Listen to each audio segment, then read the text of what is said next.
So can you really not transit the East River in New York City when the United Nations is in session? It's not quite that dire, but you do need to have some information. Hi, I'm Nika Waters, and welcome to the Boat Galley Podcast.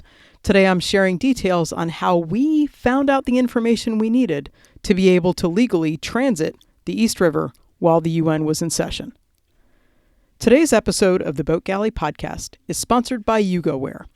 Yugo is the only waterproof floating phone case using dry suit zipper technology.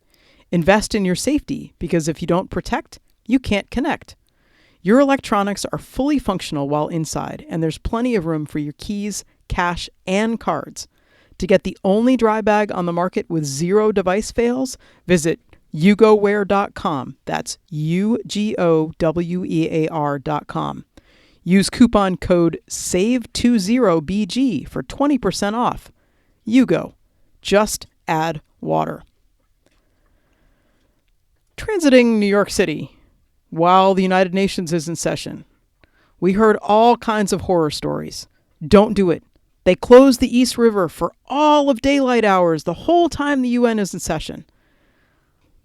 I heard from one friend who said, "Yeah, I didn't realize that, and before I knew it, I'd been pulled over by an NYPD water cop."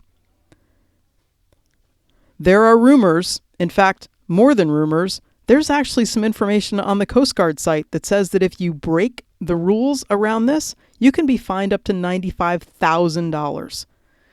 So learning what's possible and what's not while the United Nations is in session is definitely an important thing. First off, the UN is in session every year, generally, probably sometime in September. You can find out what the General Assembly session is by going to the United Nations page. But that's one thing. How do you learn about what is actually closed on the East River? There's a chunk of the East River that goes right by the United Nations. You'd think that if they're going to close the East River to all of navigation, that's kind of a large river in kind of a large city, that they'd let you know about it as loudly and as ubiquitously as they possibly can. Finding out the information about what exactly was closed and when exactly it was closed was like trying to uncover a state secret. It was crazy how hard it was to find the information. Calling the Coast Guard netted no response. Calling the NYPD, again, no usable response. Local notices to mariners, which you'd think would include when they're going to close down a major river to navigation, also nothing. Not even a word of information about it. So when a friend of ours in Block Island said, "Oh yeah, we found the information," we jumped on that. We said, "Well, how did you find it? You share it with us. What do we need to know?" So it turns out that actually the East River, right around the section where the United Nations is, it splits in two around an island called Roosevelt Island. And we read when we finally got a hold of the information, we read the notice pretty carefully. And initially it looked like, yeah, the whole East River was going to be closed to navigation for a good 5-day chunk of time during daylight hours. Yeah, you could go down at night after 7 o'clock at night and before 7 o'clock in the morning, but not during daylight hours. And then we read it a little bit more closely, and we realized that while the area, the zone of the river, the part of the river closest to the UN, to the west side of Roosevelt Island, was actually closed for, yes, all of daylight hours during that entire 5-day stretch, the east side of Roosevelt Island was not closed for that entire section of time. In fact, the section of the East River that went around the east side of Roosevelt Island was only closed to navigation for 3 hours during that 5-day chunk. So where's the rub? There's a 40-foot bridge that spans that section of the East River, and we needed to know if it was going to open. In reading that Coast Guard advisory notice, not a local notice to mariner, but a Coast Guard advisory notice, once we read that, we found that there was actually a phone number to call the bridge directly. So we called the bridge directly and asked if they were opening. And they said, "Yep, just give us a call about 10 minutes before you get here and we'll open it right up." That bridge, if they're not allowed to open, they'll know they're not allowed to open because they can't open for traffic going through if that section of the East River is closed. So my suggestion to you to find out what is open when is to check, first of all, the Coast Guard advisory notice. Google Coast Guard advisory notice for 2021 or 2022. It needs to be closer to when the United Nations is going to be in session, which again is in September.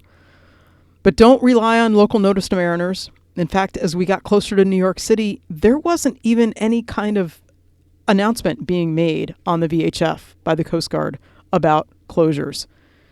And it was only after a sailboat called in to say, hey, can you tell me what the details are, that they then started to do hourly announcements on the closure of the East River on the west side of Roosevelt Island. So look up Coast Guard advisory notices, call the Roosevelt Island Bridge, and the other thing you can do is follow some boats on AIS. And we noticed that that was one of the things that let us feel like, oh, maybe it actually is going to open, because we identified a couple of sailboats and we watched them actually go through that Roosevelt Island Bridge, which they couldn't have done if they didn't get an opening. So traveling on the East River down or up through New York City while the United Nations is in session is actually indeed possible. It takes some planning and it takes some sleuthing to try to find the information about when exactly it's closed. But it's not that the entire East River is closed for the entire 5 days of that session.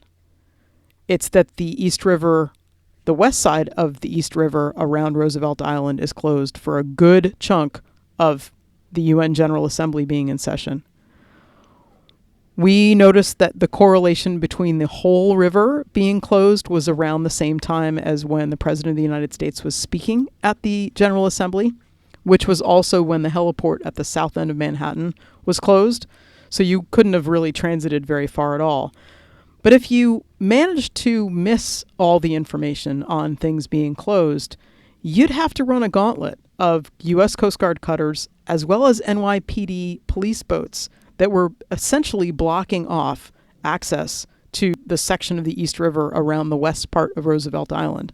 And I would imagine that if the section of the East River around the east side of Roosevelt Island had also been closed, there again would have been that gamut of Coast Guard cutters and police boats making sure that you didn't go through there.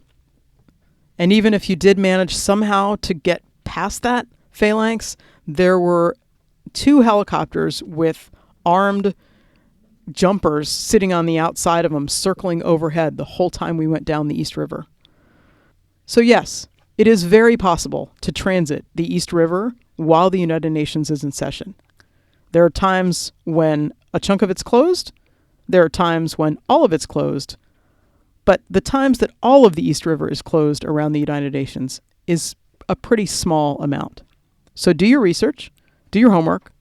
I hope you have as spectacular a day going down the East River through New York Harbor as we did, because it's kind of a bucket list item for me anyway, to have gone past the Statue of Liberty on our own sailboat. Thank you so much for listening to the Boat Galley podcast. Please don't forget to subscribe and you won't miss one of these things. And we love it when you share us with your friends. Have a great week.